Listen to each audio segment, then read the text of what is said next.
Hi friends, हम लोग आज फिर से निर्देशांक ज्यामिति कोऑर्डिनेट ज्योमेट्री को करने जा रहे हैं। इसके 5 भाग हम लोग पीछे कर चुके हैं। आज हम लोग इसके अगले भाग छठे भाग को करने जा रहे हैं। ठीक है, तो इसके पहले जो भी 5 भाग को नहीं देखा है, सबसे पहले उसी वीडियो को देखना है। ठीक है, मतलब कि 4 भाग पीछे कर चुके हैं, ये 5वां भाग है। तो पीछे जो 4 भाग नहीं देखा, सबसे पहले उसको देखना जरूरी है, क्योंकि बिना उसको देखे ये समझ में आने वाला तो है नहीं। ठीक है, तो सबसे पहले उसको ही देखना बहुत जरूरी है। तो आज हम लोग चल रहे हैं 5वें भाग में, और 5वें भाग में हम लोग जो है एक्सरसाइज 7.2 को करेंगे। क्यों? क्योंकि एक्सरसाइज 7.2 का 2 क्वेश्चन जो है हम लोग कर चुके हैं चौथे भाग में, और ये एक्सरसाइज 7.2 का क्वेश्चन नंबर 3 से हम लोग आज स्टार्ट लेंगे। अगर किसी को कहीं भी समझने में दिक्कत हो, कमेंट जरूर करना है और आराम से पूछ लेना है। हम पीछे भी डिस्कशन कर सकते हैं, ऐसा नहीं कि नेक्स्ट वीडियो में जो है केवल नेक्स्ट क्वेश्चन को ही किया जाएगा। पीछे कोई क्वेश्चन में ज्यादा प्रॉब्लम हो तो उस क्वेश्चन को भी जो है फिर से किया जा सकता है। तो अब हम लोग देखते हैं क्वेश्चन नंबर 3। क्वेश्चन नंबर 3 थोड़ा सा क्वेश्चन लंबा है, इसलिए हम उसको लिखे नहीं है। एनसीईआरटी का क्वेश्चन है, खुद से देख लेना है। ऐसे हम केवल पढ़कर बता देंगे कि कह क्या रहा है क्वेश्चन। क्वेश्चन बोला है कि एक आपके स्कूल में खेल कूद क्रियाकलाप आयोजित करने के लिए एक आयताकार मैदान ABCD बनाया गया है। एक आयताकार मैदान है A B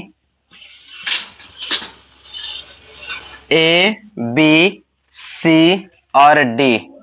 ये एक आयताकार मैदान है, ऐसे बनाया गया है।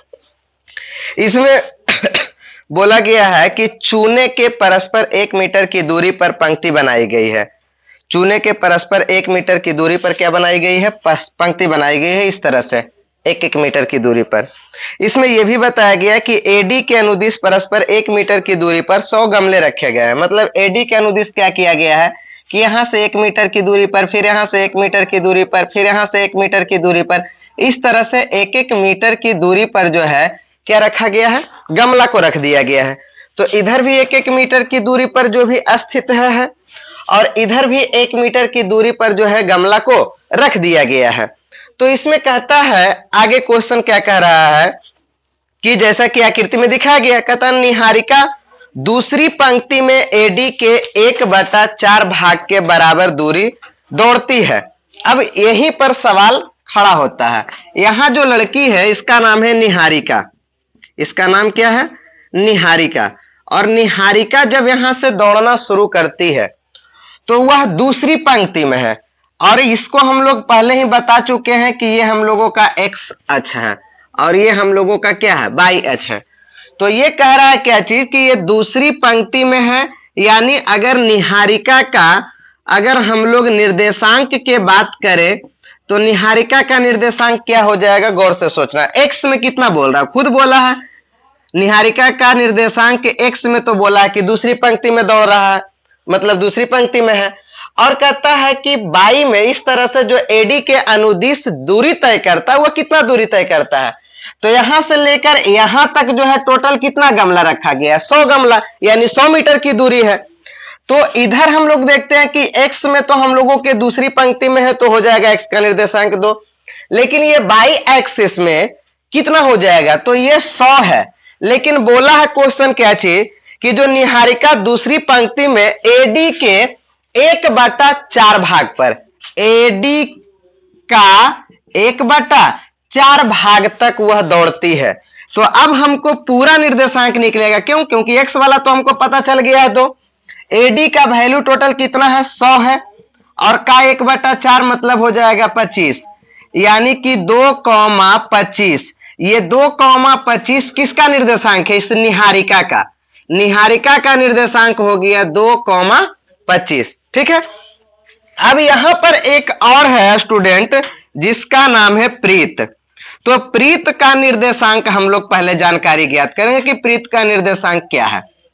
तो प्रीत के बारे में कहता है कि वह जो है X अक्ष में कैमा पंक्ति में है? 8वां पंक्ति में है, यानी X का निर्देशांक हो जाएगा 8। और कहता है कि AD के अनुदिश वह कहां तक दौड़ता है? तो कहा गया है कि AD का 1/5 भाग तक वह दौड़ता है। तो AD का मतलब हो गया 100 का 1/5 का मतलब हो गया 20। ये हो गया 8,20, यानी प्रीत का निर्देशांक हो जाएगा 8,20। क्लियर है यहां तक? अब आगे क्वेश्चन कहता है कि और वहां एक लाल झंडा गाड़ देती है। ठीक है, तो यहां पर कह रहा है क्या चीज कि एक हरा झंडा, ये जो निहारिका है यहां जो झंडा गाड़ी है यह हरा झंडा है, और प्रीत जो झंडा यहां पर गाड़ा है वह कैसा है, तो लाल झंडा है।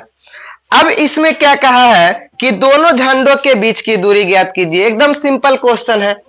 कहा है कि इन दोनों झंडों के बीच की दूरी ज्ञात कीजिए। जब हमारे पास निर्देशांक आ चुका है तो दूरी सूत्र आराम से लगा देंगे। तो लिखेंगे हरे तथा लाल झंडे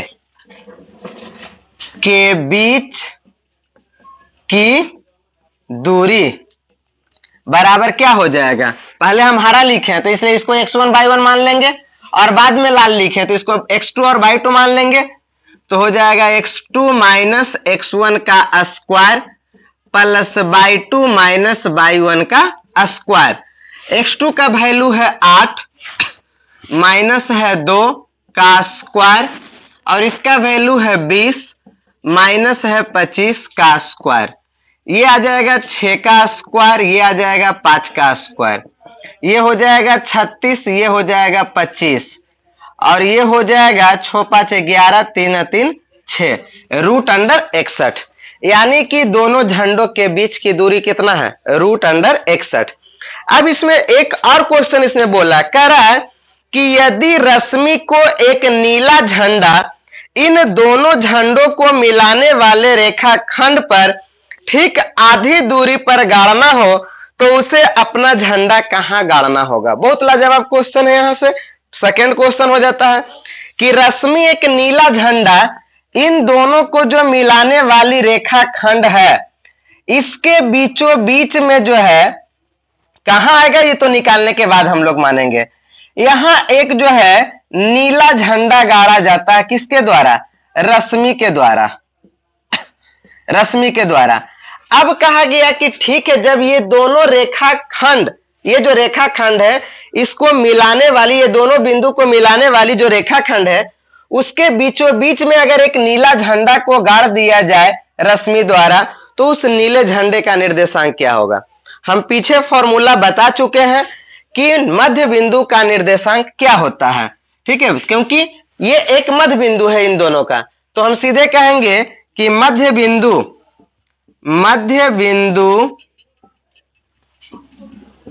अर्थात नीले झंडे का निर्देशांक बराबर फॉर्मूला हम बताए हैं x1 प्लस x2 बटा 2 y1 प्लस y2 बटा 2। x1 का वैल्यू है 2 और 8, तो 2 प्लस 8 बटा 2 ये है 25 प्लस 20, तो 25 प्लस 20 बटा 2 ये हो जाएगा 10 बटा 2, और ये हो जाएगा 45 बटा 2, ये हो जाएगा 5, और ये हो जाएगा 45 बटा 2 यानी 22.5 मीटर।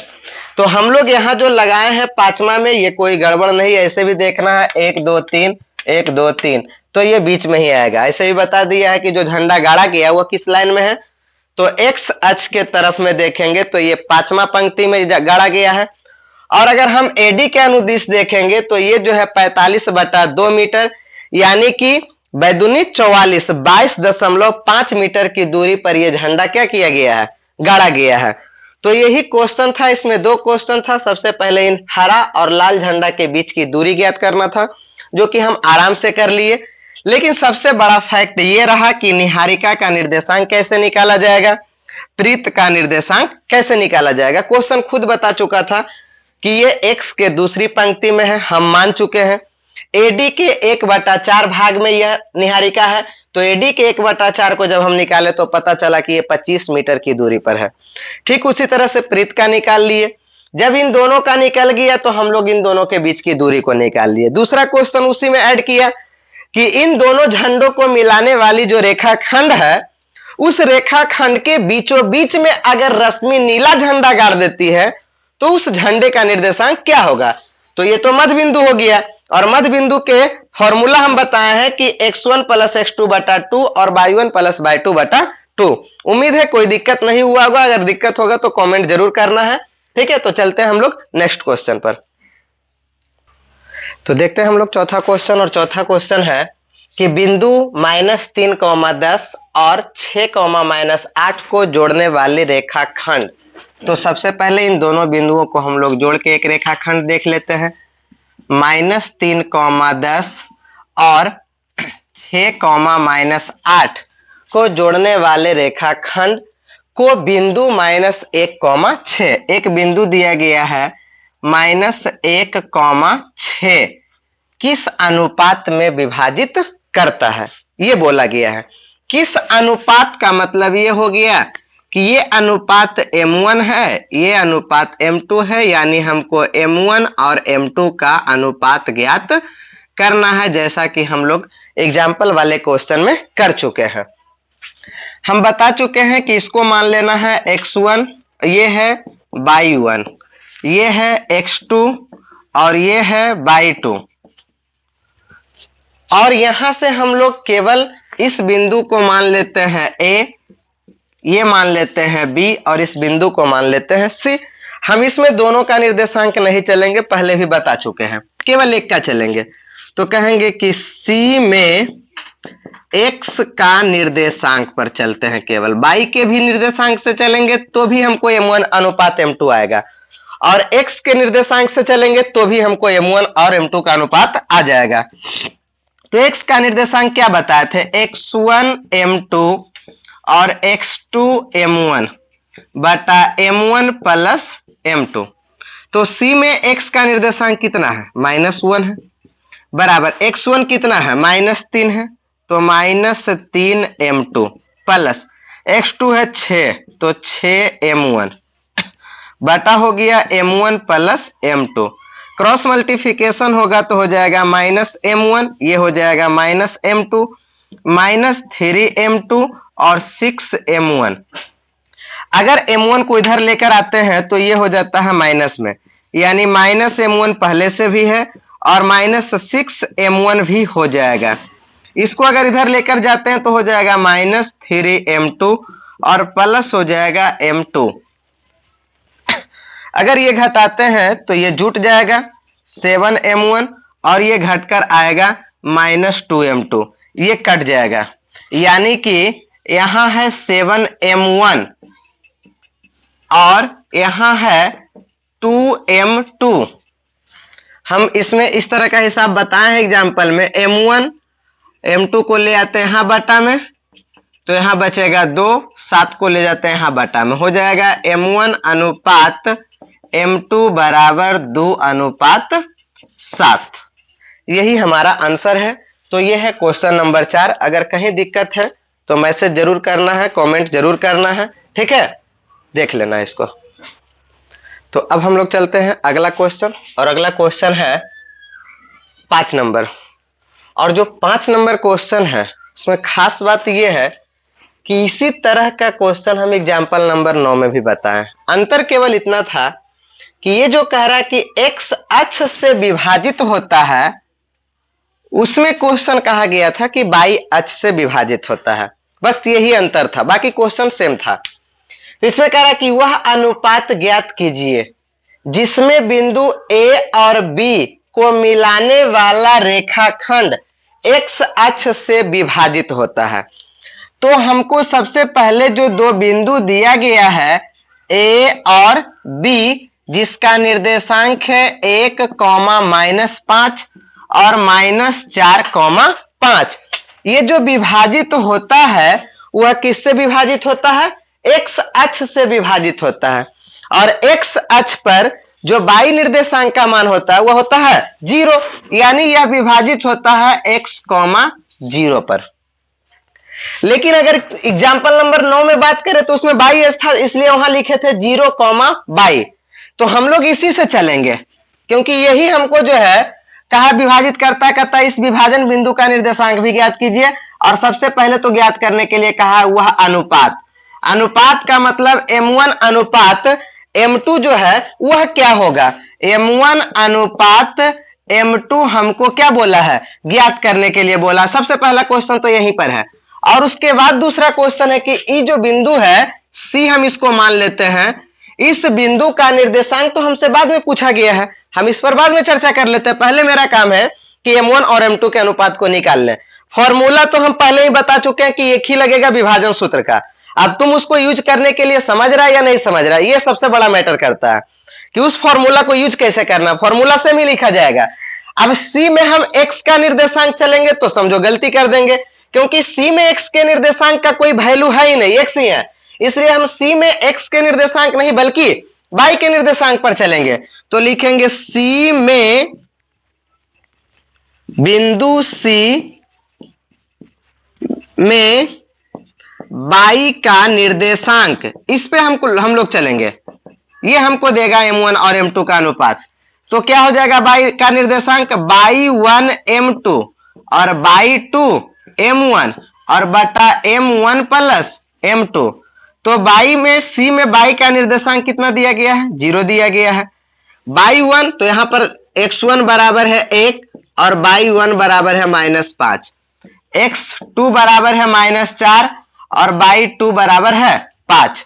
तो y1 बराबर है -5, तो हो जाएगा -5 m2 प्लस y2 बराबर है 5, तो ये हो जाएगा 5 m1 और बटा है m1 प्लस m2, ये हो जाएगा 0, ये हो जाएगा -5 m2 और ये हो जाएगा 5 m1। इसको इधर लेकर आएंगे तो ये हो जाएगा प्लस 5 m2 और ये हो जाएगा 5 m1। 5 से 5 कट रहा है, m1 m2 को नीचे लेके जाएंगे तो क्या हो जाएगा, यहां बचेगा 1 बराबर हो जाएगा m1 बटा m2। यानी 1 को हम लोग 1 बटा 1 भी लिख दे तो कोई दिक्कत नहीं होगा। यानी m1 अनुपात m2 बराबर है 1 अनुपात 1। ये हमको पहला आंसर है।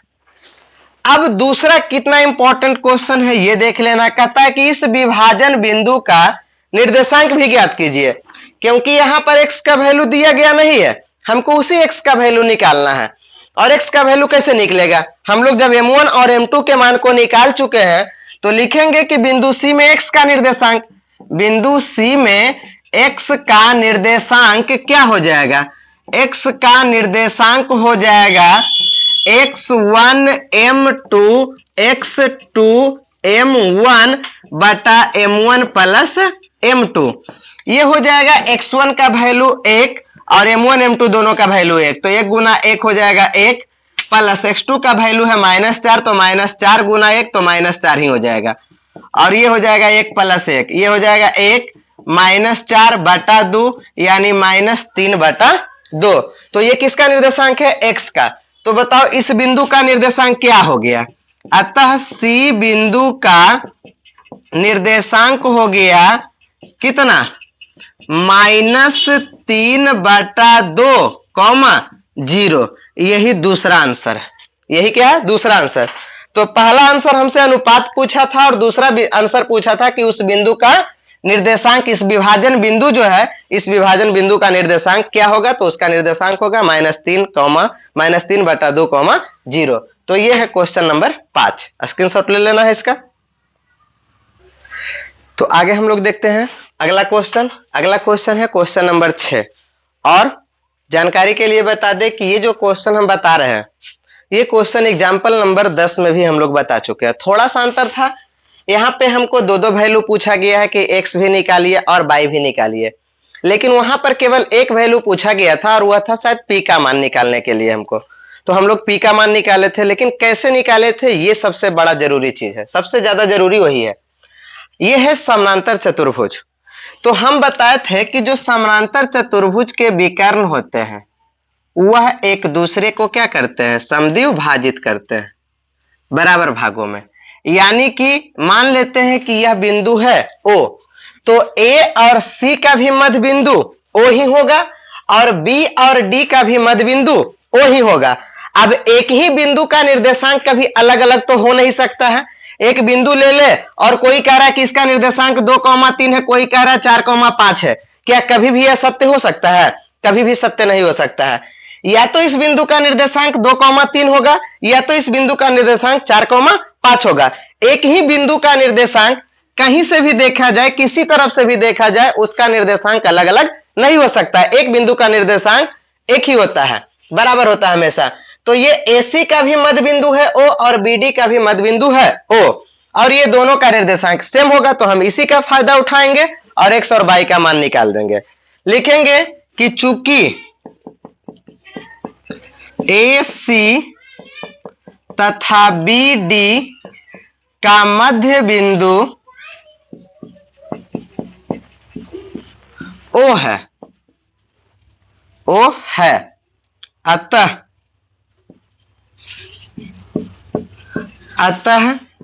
AC के मध्य बिंदु का निर्देशांक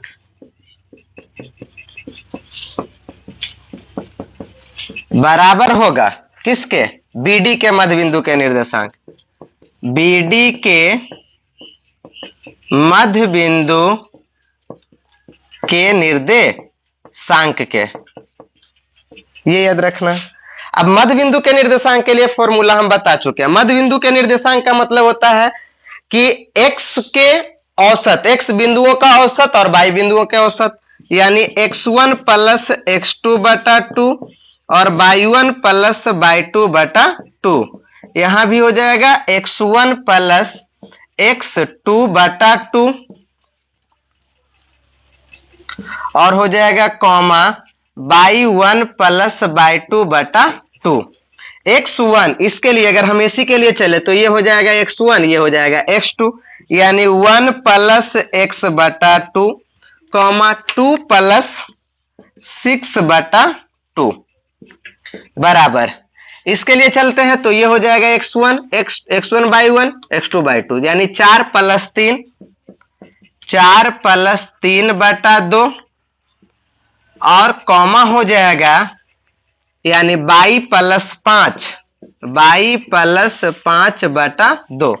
अब क्या होगा, ये इसके बराबर हो जाएगा, x निर्देशांक के बराबर, और ये इसके बराबर हो जाएगा, और बराबर करके हम लोग x का मान भी निकाल सकते हैं और y का मान भी निकाल सकते हैं। तो अब हम लोग देखेंगे क्या हो जाएगा, 1 प्लस x बटा 2 बराबर हो जाएगा 7 बटा 2, यानी 4 3 7, ये कट जाएगा तो 1 प्लस x बराबर 7, इधर जाके घटेगा, x बराबर 7 माइनस 1, यानी x बराबर हो जाएगा कितना 6।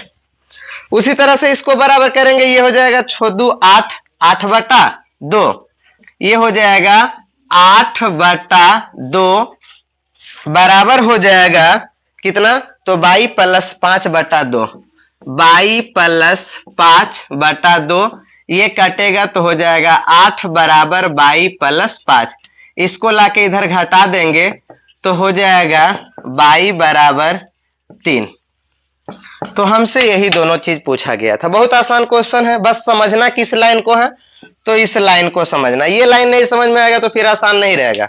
आसान बनाने के लिए क्या समझना है, ये बहुत जरूरी है समझना भी, कि इसको हम लोग अगर याद रखते हैं तो ये हम लोग तो जानते ही हैं कि AC के जो मध्य बिंदु होगा वही BD के मध्य बिंदु होगा, मतलब इसका जो निर्देशांक होना चाहिए वही इसका निर्देशांक होना चाहिए, और इसका वैल्यू इसके वैल्यू के बराबर हो जाएगा, इसका वैल्यू इसके वैल्यू के बराबर हो जाएगा। तो हम लोगों का x और y का मान आ चुका है, स्क्रीनशॉट ले लेगा। तो अब हम लोग चलते हैं अगले क्वेश्चन, और अगला क्वेश्चन है क्वेश्चन नंबर 7। इस क्वेश्चन में कहा गया है कि A बिंदु A का निर्देशांक ज्ञात करना है। क्वेश्चन देख लेना है, ये बड़ा क्वेश्चन है नहीं। कह रहा जहां AB जो है एक वृत्त का व्यास है जिसका केंद्र है 2,-3। बोला गया क्वेश्चन में कि एक वृत्त है और इस वृत्त का जो व्यास दिया गया है वह है AB। वृत्त का व्यास क्या है, A और B, और इसका जो केंद्र है, हम जानते हैं कि केंद्र इसका मध्य बिंदु होता है। यहां से यहां तक दूरी भी त्रिज्या ही R ही होता है, यहां से यहां तक भी R होता है, और दोनों बराबर होता है। तो इसका जो केंद्र का निर्देशांक दिया गया है वह है 2,-3। 2,-3 और a का निर्देशांक हमसे पूछा गया है। हम लोग इसको मान लेते हैं x1 बराबर भी वाट है और y1 बराबर भी वाट है और ये O केंद्र है। b का निर्देशांक हम लोगों को दिया गया है 1,4। 1,4 हमसे पूछा है कि इसका निर्देशांक आप ज्ञात कीजिए। सिंपली ज्ञात कर सकते हैं। हम जानते हैं कि O इसका क्या है, मध्य बिंदु है और मध्य बिंदु का ही फॉर्मूला लगाएंगे। ठीक है, लिखेंगे कि चूंकि AB का मध्य बिंदु O है, इसलिए मध्य बिंदु का निर्देशांक का ही फॉर्मूला लगाएंगे। मध्य बिंदु का निर्देशांक अर्थात O का निर्देशांक, एक ही बात हो गया। O का निर्देशांक क्या हो जाएगा, मध्य बिंदु का निर्देशांक का भी फॉर्मूला बताएं। x1 प्लस x2 बटा 2 y1 प्लस y2 बटा 2। O का निर्देशांक हमको कितना दिया गया है, 2,-3। इसका तुलना इसे करेंगे। x1 का वैल्यू तो हमको निकालना ही है और x2 का वैल्यू दिया है 1, तो x1 प्लस x2 प्लस 1 बटा 2 और y1 का वैल्यू हमको निकालना ही है, y2 का वैल्यू दिया है 4 बटा हो जाएगा 2। अब इसमें क्या करना है, जब दोनों तो दोनों बराबर है, ये किसके बराबर है, इसके, और ये किसके बराबर है, इसके बराबर है। दोनों को बराबर करके निकाल सकते हैं। यानी अब हम लोग देखेंगे कि अब हो जाएगा 2 बराबर x1 प्लस 1 बटा 2। इसमें बटा में कुछ नहीं तो एक है, क्रॉस मल्टीप्लिकेशन करेंगे तो x1 प्लस 1 बराबर हो जाएगा 4। एक को उधर ले जाएगा तो x1 बराबर आ जाएगा 3। उसके बाद हम लोग देखेंगे कि -3 बराबर हो जाएगा y1 प्लस 4 बटा 2। इसमें भी बटा में कुछ नहीं है तो एक का प्रयोग हम लोग करेंगे और क्रॉस मल्टीप्लिकेशन जो होगा उसमें क्या हो जाएगा, y1 प्लस 4 बराबर हो जाएगा -6। ये उधर जाएगा -6 और -4 बराबर हो जाएगा 10, तो y1 का वैल्यू हो गया -10। तो यही हमसे पूछा था कि a का निर्देशांक क्या होगा, तो लिख देंगे कि अतः a का जो निर्देशांक होगा वह क्या हो जाएगा, वह हो जाएगा x का निर्देशांक मतलब 3 और y का निर्देशांक मतलब -10। यही हमको आंसर करना था। कोई दिक्कत? अगर दिक्कत है तो कमेंट कर देना है, ऐसे दिक्कत होने का बात ही नहीं है। ए बी सबको पता है, व्यास होता है, आधा त्रिज्या होता है, वो इसका मध्य बिंदु कहलाएगा है। चूंकि ए बी का मध्य बिंदु ओ है अतः मध्य बिंदु का है निर्देशांक अर्थात ओ का निर्देशांक लगा दिए फॉर्मूला और इसके एक्स के निर्देशांक को इसके एक्स के निर्देशांक से बराबर कर दिए और इसके बाई के निर्देशांक को इसके बाई के निर्देशांक से बराबर कर दिए। आराम से हमको आंसर आ गया। ठीक है, तो इसका स्क्रीनशॉट ले लेना है। चलते हैं अगले क्वेश्चन पर। तो चलते हैं अगले क्वेश्चन और अगला क्वेश्चन है क्वेश्चन नंबर 8। क्वेश्चन नंबर कितना है, 8 है। तो 8 नंबर क्वेश्चन में क्या कहा गया है, ध्यान से सुनना है। कह रहा यदि ए और बी क्रमशः, यदि ए दिया गया है कितना, -2, -2 तथा बी भी दिया गया है बिंदु 2, -4 2, -4 तो कहता है हो तो बिंदु P का निर्देशांक ज्ञात कीजिए। अब सबसे पहले इन दोनों रेखाओं को मिलाया गया, दोनों बिंदुओं को मिलाया गया है, A और B। A का निर्देशांक है -2, -2, इसका निर्देशांक है 2, -4। एक बिंदु है क्या, P। एक बिंदु क्या है, P। कह रहा है कि इस P बिंदु का आप निर्देशांक ज्ञात कीजिए। हम जानते हैं कि इस P बिंदु का निर्देशांक कब ज्ञात होगा, जब हमको M1 और M2 दिया हुआ रहता, वही गायब किया है। लेकिन गायब नहीं किया, दिया है। कहा है क्या चीज कि AP जो है वह क्या है, 3/7 ऑफ AB, मतलब AB का 3/7 क्या है, AP है। यानी अगर हम इस AP और बटा में लेकर जाएं ए बी, तो इसका अनुपात है 3:7। मतलब यहां से यहां तक दूरी अगर 3 इकाई है तो यहां से यहां तक दूरी कितना इकाई है? 7 इकाई है। तो यहां से यहां तक दूरी कितना इकाई होगा? यहां से यहां तक दूरी हो जाएगा 4 इकाई। होगा या नहीं होगा? यानी हमको ये दिया गया है लेकिन हम निकालेंगे ये वाला।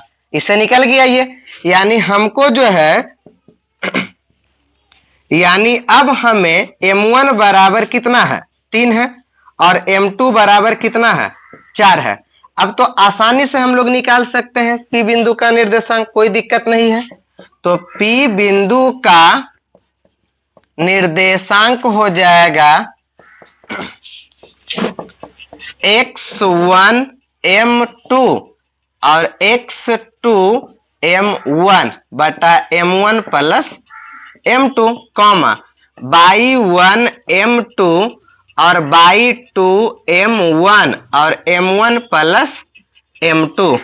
ये हो जाएगा x1 का वैल्यू यहां दिख रहा है, x1 का वैल्यू -2, y1 का वैल्यू -2, x2 का वैल्यू 2 और y2 का वैल्यू -4। तो x1 हो गया -2, M2 हो गया 4, तो हो जाएगा 4 दूनी 8 -8, x2 है 2 और M1 है 3, तो 3 दूनी 6 और बटा हो जाएगा 3 + 4। बस y1 है कितना? -2 और M2 है कितना? तो 4, तो हो जाएगा 4 दूनी 8, फिर हो जाएगा प्लस y2 है कितना? -4 और y1 है कितना? -2, तो -4 -2 गुना होगा तो प्लस हो जाएगा 8, अब बटा हो जाएगा 3 + 4, ये हो जाएगा घट के 2 -2 और बटा हो जाएगा 7, और ये हो जाएगा 0 बटा हो जाएगा 7, यानी हो जाएगा -2/7 और ये हो जाएगा 0। इस क्वेश्चन में कोई जान नहीं है, बस जान है तो सिर्फ इतना दूर। ये अगर हो जाता है तो वह आसानी से हो जाएगा। ठीक है, तो कहीं दिक्कत है कमेंट कर देना है और आगे स्क्रीनशॉट ले लेना है। इसमें देखना है थोड़ा सा गुना में यह दिक्कत हो गया है। यहाँ पे यहाँ है y2 का वैल्यू -4 और y1 M1 का वैल्यू है 3, तो ये हो जाएगा -12, तो ये हो जाएगा -20, यानी हो जाएगा -20/7। ठीक है, तो वहां थोड़ा सा गुना करने में मिस्टेक हो गया था, उसको ध्यान देना है और कोई दिक्कत नहीं है। तो आगे चलते हैं हम लोग अगले क्वेश्चन, और अगला क्वेश्चन है क्वेश्चन नंबर 9। क्वेश्चन नंबर 9 में कहा गया है कि दो बिंदु है A और B, A है और B है। इसका निर्देशांक दिया गया है -2, -2, और B बराबर है 2, 8। इसमें कहता है कि इसको जोड़ने वाले रेखाखंड AB को 4 बराबर भागों में बांटा गया है। 4 बराबर भागों में, एक मान लेते हैं यहां से, एक यहां से और एक यहां से। 4 बराबर भाग हो गया या नहीं हो गया? एक भाग, पहला भाग, दूसरा भाग, तीसरा भाग और चौथा भाग। चाहे तो इसका आंसर मुंह से ही कर लेंगे, ज्यादा करना भी नहीं पड़ेगा। इसका अनुपात क्या हम बताए थे कि जब बराबर है तो 1:1:1:1 हो गया। अब हम लोग मान लेते हैं कि ये जो है C है, ये जो है D है और ये जो है E है। अब ये सब भाग तो दिख ही रहा होगा। तो ये 4 बराबर भागों में बांटा गया है, तो क्या ध्यान देना है कि यहां से यहां तक और यहां से यहां तक बराबर है या नहीं है। मतलब जो D है, हम लोग इसमें M1 और M2 का प्रयोग ही नहीं करेंगे, बिना उसके प्रयोग के ही हो जाएगा। अगर हम बात करें कि D, तो D AB का मध्य बिंदु है या नहीं, और अगर AB का मध्य बिंदु है तो इसका फॉर्मूला हम लोग क्या बताएं? x1 + x2/2 y1 + y2/2। मतलब इतना प्लस इतना बटा 2 कर देंगे और इतना प्लस इतना बटा 2 कर देंगे तो D का निर्देशांक आ जाएगा। तो अब हम लोग सीधे निकाल ही लेते हैं। इसको हम लोग मान लेते हैं x1 बराबर -2, y1 बराबर 2, और यहां दिख रहा है कि x2 बराबर 2 है और y2 बराबर क्या है 8। तो d का निर्देशांक क्या हो जाएगा, d का जो निर्देशांक है वह हो जाएगा x1 प्लस x2 बटा 2 y1 प्लस y2 बटा 2। ये क्या हो जाएगा, x1 का वैल्यू है -2 और x2 का वैल्यू है 2 बटा 2। x2 का y1 का वैल्यू है 2 और इसका वैल्यू है 8 बटा हो जाएगा 2। ये हो जाएगा 0 और 0 बटा 2, ये हो जाएगा 10, 10 बटा 2, ये हो जाएगा 5, सॉरी ये हो जाएगा 0, ये हो जाएगा 5। तो ये किसका निर्देशांक आ गया, ये आ गया भाई डी का निर्देशांक। अब देखना क्या है कि अगर हम एडी का बात करें तो इस एडी का मध्य बिंदु सी है या नहीं है ना। तो यहां पर केवल हम ये लिख सकते थे कि चूंकि ए बी का मध्य बिंदु डी है इसलिए डी का निर्देशांक। ठीक उसी तरह से अब हम लोग लिखेंगे कि ए डी का मध्य बिंदु कौन सा है, मध्य बिंदु ए और डी का मध्य बिंदु है सी, इसलिए सी का निर्देशांक। अब यहां पर फॉर्मूला वगैरह का हम लोग बार बार यूज नहीं करेंगे, कोई जरूरी नहीं है। तो सी का निर्देशांक क्या हो जाएगा, x1, इसका बिंदु x1 by 1, इसका x2 by 2 हो जाएगा, यानी कि -2 प्लस 0 बटा 2 हो जाएगा और 2 प्लस 5 बटा 2 हो जाएगा। बस बात खत्म हो गया। -2 बटा 2 और 7 बटा 2 यानी हो जाएगा -1, 7 बटा 2, यही आंसर। सिंपल हो गया। हर में फॉर्मूला लिखना, यहाँ फॉर्मूला ऊपर लिखा हुआ है ही, तो यहाँ पर जरूरी नहीं है कि हर जगह फॉर्मूला को ही लिखा जाए, ठीक है।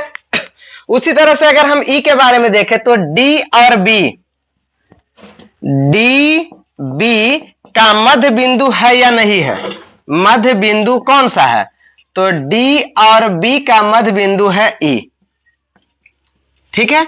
इसलिए ई का निर्देशांक क्या हो जाएगा, मध्य बिंदु का फॉर्मूला हम एक जगह लिख ही चुके हैं, तो हर जगह लिखना जरूरी तो है नहीं।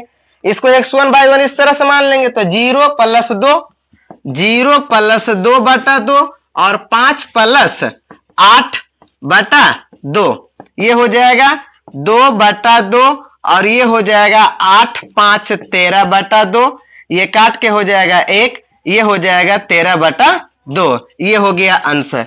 ये तो मुंह से ही आंसर निकल जाता, इसमें कोई बड़ी बात नहीं है, बस लिखे हम इसलिए ताकि तुमको दिक्कत ना हो। ऐसे तो हम पहले ही बता दिए कि ए बी का मध्य बिंदु डी है, ये जब निकल जाएगा तो ए डी का मध्य बिंदु सी हो जाएगा। फिर अगर ये निकल गया तो इससे तो अब कोई मतलब नहीं है, डी बी का मध्य बिंदु है ई, आराम से तीनों में मध्य बिंदु का ही फॉर्मूला यूज होगा, इसलिए हम यहाँ पर मध्य बिंदु का फॉर्मूला लिखे हैं, जबकि यहाँ से फॉर्मूला को गायब किए हैं, यहाँ से फॉर्मूला को गायब किए हैं। ये तुम्हारे बनाने के लिए, अगर यही क्वेश्चन एग्जाम में आ जाए तो यहाँ फॉर्मूला लिख देना बहुत जरूरी है, ठीक है। तो इसका स्क्रीनशॉट ले लेना है। चलते हैं अगले क्वेश्चन पर। तो अगला क्वेश्चन है क्वेश्चन नंबर 10। अगला क्वेश्चन है क्वेश्चन नंबर 10। क्या कहा है कि एक समचतुर्भुज का क्षेत्रफल ज्ञात कीजिए, जिसके शीर्ष भी दिया गया है। एक समचतुर्भुज है, उसका क्षेत्रफल ज्ञात करना है। ए बी सी डी, इसका शीर्ष जो है इसी क्रम में दिया गया है 3,0, फिर है 4,5, फिर है -1,4, फिर है -2, -1, ये दिया गया है। तो बोला गया है कि इसका आप क्षेत्रफल ज्ञात कीजिए। सिंपल इसका फॉर्मूला भी बगल में ही लिख दिया है कि जो समचतुर्भुज का क्षेत्रफल है उसका सूत्र हमको दे दिया गया है 1/2 और गुना है उसके विकर्णों का गुणनफल, यानी विकर्णों का गुणनफल। ये है फॉर्मूला हमको दिया हुआ। तो हमको अब क्वेश्चन हो गया आसान। हम लोग पहले इसके विकर्ण को निकाल लेंगे और इसके विकर्ण को निकाल लेंगे। तो AC कैसे निकलेगा? दूरी सूत्र से हम बता चुके हैं, फॉर्मूला बार बार तो x2 माइनस x1 का स्क्वायर और y2 माइनस y1 का स्क्वायर।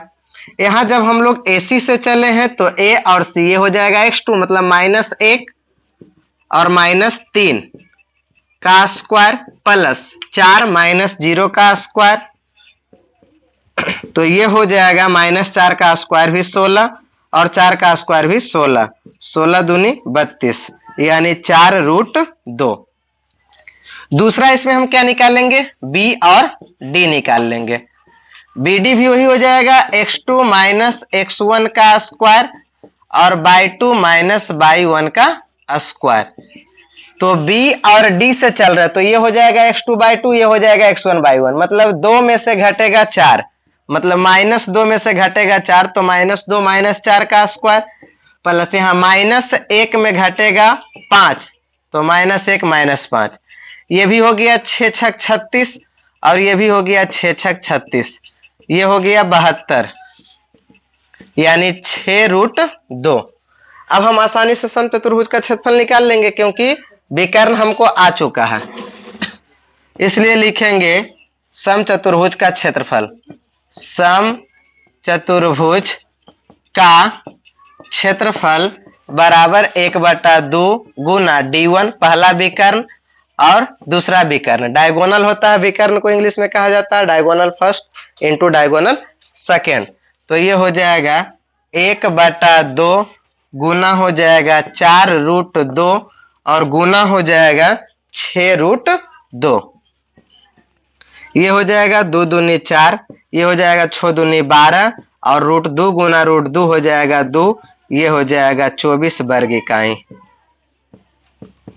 यही हो जाएगा आंसर। तो ये भी बहुत आसान क्वेश्चन था, क्यों? क्योंकि इसमें ये फॉर्मूला वो खुद ही दे चुका है। ऐसे एग्जाम में तो ये फॉर्मूला देगा नहीं, खुद से याद रखना होगा कि समचतुर्भुज का क्षेत्रफल का सूत्र क्या होता है, और ये जानने के बाद ये क्वेश्चन बहुत ही आसान हो जाएगा क्योंकि दूरी सूत्र का प्रयोग करके AC निकाल लेंगे, दूरी सूत्र का प्रयोग करके BD निकाल लेंगे, उसके बाद समचतुर्भुज का क्षेत्रफल आसानी से ज्ञात कर सकते हैं। ठीक है, तो ये इस चैप्टर का लास्ट क्वेश्चन था। ठीक है, तो इसको बढ़िया से समझ लेना है, देख लेना है, एक बार में समझ में नहीं आए तो 2 बार देख लेना है, कहीं दिक्कत हो तो कमेंट कर देना है। तो मिलते हैं हम लोग अगले वीडियो में।